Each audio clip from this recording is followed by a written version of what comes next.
Trick உங்களுக்கு மணி மேனிஃபெஸ்டேஷனுக்கு rocket மாதிரி help பண்ணும். நீங்க நிறைய பில்ஸ் இருக்கு, நிறைய பேமெண்ட்ஸ் இருக்கு, இதெல்லாம் என்னால எப்படி பே பண்றது அப்படின்னு சொல்லி ஒரு சூழ்நிலையில இருக்கீங்க. அதை விட்டு வெளியே வரணும் அப்படின்னு நினைச்சா இந்த ட்ரிக் நீங்க அப்ளை பண்ணி பாருங்க.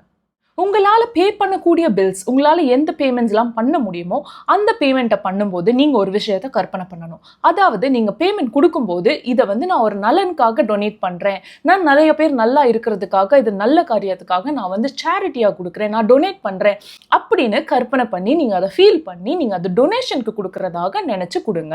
அப்போ என்ன ஆகும் அப்படின்னா உங்களுக்கு ஆட்டோமேட்டிக்காக உங்ககிட்ட நிறைய பணம் இருக்குது, அதனால நீங்கள் அது தானம் தர்மம்க்கு யூஸ் பண்ணுறீங்கன்னு நீங்கள் நினைப்பீங்க, நீங்கள் நம்ப ஆரம்பிப்பீங்க. அப்போ உங்களுக்கு அது நல்ல ஒரு ஃபீல் கொடுக்கும். You will feel happy. உங்களுக்கு அந்த ஸ்கேர்சிட்டி மைண்ட் செட் இருக்காது. ஐயோ நம்ம கிட்ட நிறைய பணம் இல்லையே, நம்ம எப்படி இந்த பில்ஸ் பே பண்றது, நம்ம எப்படி இந்த பேமெண்ட் பண்றது அப்படின்ற அந்த ஸ்கேர்சிட்டி மைண்ட் செட் உங்களை விட்டு மெதுவா பறந்து போயிடும்.